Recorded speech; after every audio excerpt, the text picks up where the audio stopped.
திருக்கோயிலே வருகின்ற பணத்தைத்தான் திருக்கோயிலுடைய பக்தர்களுடைய தேவைகளை நிறைவு செய்ய பயன்படுத்திய காலத்தோடு சேர்த்து மாண்புமிகு தமிழக முதல்வர் அவர்கள் கூடுதலாக நிதி வழங்கிய காலம் திராவிட மாடல் ஆட்சி காலம். மாண்புமிகு தமிழக முதல்வர் ஆட்சி செய்கின்ற இந்த காலத்தில்தான் என்பதை இது போன்ற குற்றச்சாட்டுகள் சொல்பவர்களுக்கு எடுத்து கூறுகிறோம். ஜீன் அவங்க பரம்பரையா திமுகனாலே திமுக மாடல்னு இதை வேணா சொல்லலாம், புரியுதுங்களா? திமுக மாடல்னா மக்கள் அசிங்கமா பேசுறது, கொச்சப்படுத்தி பேசுறது, துட்சமா பேசுறது. எங்க பொன்முடி பேசலையாங்க, ஆண்டவன் உடனே கொடுத்தான் பாருங்க. இந்த மாதிரி அவர் எவ்வளவு பேசினாரு, மக்களை பேசினாரு, கவர்னரை பேசினாரு, துரைமுருகன் பேசினாரு, எல்லாம் பேசதான் பேசினாங்க. அதே மாதிரி இவரும் பேசுறாரு. இது எழுச்சி நீங்க எப்படி பாக்கணும் அப்படின்னா, இது மோடிஜி அவர்கள் வரும்போது பாத்தீங்க அப்படின்னா ஒரு சின்ன குழந்தை கையில பதாகையை வச்சுக்கிட்டு சொல்லுது, அரசு பள்ளிகள்லயும் இந்தி கத்து கொடுக்கணும், அது அவசியம் அப்படின்னு அந்த குழந்தைக்கு தெரியுதுங்க. பெற்றோர்கள் அந்த எண்ணத்துல இருந்து குழந்தைகிட்ட சொன்னா அந்த குழந்தை அதை ஒத்துக்கணும்ல. அந்த குழந்தை அந்த வலி வேதனை அந்த இந்தி எனக்கு தெரியாம இருக்கிறதுக்கான வாய்ப்பு நிறைய இருக்கு. ஃபியூச்சர்ல கண்டிப்பா எனக்கு இன்னொரு மொழி தெரியணும். ஏன்னா பேசுறது நம்ம எப்ப வேணா பேசலாம். எழுத படிக்கிறதுன்றது அந்த குழந்தையில இருந்தே படிக்கும் போதும் எழுதும் போதும் தான் அதுக்கு வேல்யூ ஜாஸ்தி. சோ அப்படி இருக்கும்போது அந்த அரசு பள்ளிகள்ல எங்களுக்கு இது தேவை அப்படின்னு சொல்லுது. ஸோ அந்த அளவுக்கு அவேர்னஸ் இருக்கும்போது இவர் இன்னும் பானிபூரி கதையும் இன்னும் இவங்க பீகார்ல இருக்கிற மக்களை கொச்சையா பேசுறதும் சரி, இந்த மாதிரி ரொம்ப கீழ்த்தனமா பேசுறதும் சரி, கூலி வேலைகள் செய்யறவங்க தான் இவங்கன்றதும் சரி, அவங்களுக்கு அந்த மாதிரி அவங்களுடைய அறிவாற்றலை பத்தி பேசுறதும் சரி, இதெல்லாம் தவிர்க்கணும்.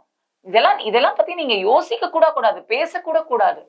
இப்ப ஆனா யாரும் பெருசா பேசுறது இல்ல பாருங்க. ஏன் அவர் இப்ப கூட அவர் கொந்தளிக்கிறாரு அப்படின்னா, ஐஎன்டிஏ கூட்டணின்றதுனாலதான் அவர் இப்படி ரியாக்ட் பண்றாரு.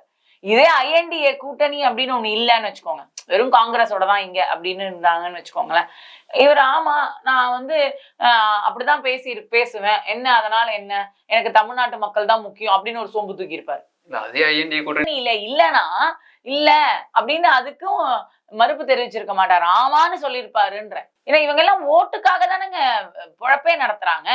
சோ ஓட்டுக்காக தான் அவங்க மாத்தி பேசியிருப்பாங்க. மக்கள் மனசு கஷ்டப்படுத்தணும், எங்க தமிழ்நாட்டுல இருக்கிற மக்கள் மேலே இவங்களுக்கு அக்கறையும் இல்ல, கஷ்டப்படுறாங்கன்ற எண்ணமும் இல்ல.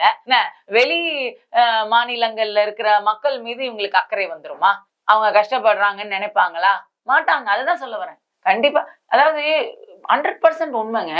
2 பேருக்காக ஹிந்தி அப்படின்ற ஒரு விஷயம் இல்லாம டிரான்ஸ்லேட் பண்ணணும்னு சொல்லுவாங்களா?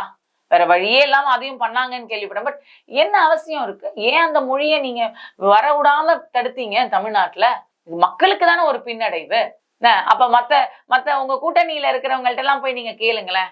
அந்த கூட்டணியில கர்நாடகால இருந்து இருக்கிறவங்களும் இருப்பாங்க, கேரளால இருக்கிறவங்களும் இருப்பாங்க, சவுத் சைட்ல இருக்கிறவங்க எவ்வளவு பேர் இருக்காங்க, ஆந்திரா தெலுங்கானா எல்லாரும் இருக்காங்களா? அவங்களுக்கு எல்லாம் தெரியுது, ஏன் உங்களுக்கு தெரியல? அப்ப எதை நீங்க தவிர்த்து இருக்கீங்க? மக்களுக்கு என்ன கொடுக்கறத நீங்க தவிர்த்து இருக்கீங்க, அதை நிராகரிச்சிருக்கீங்க. அப்ப மக்களுக்கு நீங்க கொடுத்த தண்டனை தானே இது. காலகாலமாக உங்க அப்பா காலத்துலயும் இதை பண்ணிட்டு வந்துட்டு இருக்கீங்க. அது தப்பு தானே. இதுவும் மக்களுக்கு புரிஞ்சுக்கணும்.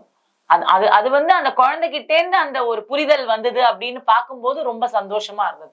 ஏன்னா மாணவர்கள் தான் எதிர்காலம். கண்டிப்பா அந்த மாணவர்கள் கிட்டே இருந்து அந்த விஷயம் வெளியில வருது அப்படின்னும் போது இதையும் தவிர்க்க முடியாது. நான் இப்ப சொல்றேன் கேளுங்க, இந்த விஷயமும் மாறும். 100% அரசு பள்ளிகள்ல அந்த மாதிரி ஒரு மாற்றம் வருதும் ரொம்ப வெகு நாள் கிடையாது, கூடிய விரைவில் அதுவும் வரும். பாரு, எவ்வளவோ சாதனைகள் பண்ணிட்டு இருக்கோம், அந்த சாதனைகள்ல இதுவும் ஒண்ணா இருக்கும்.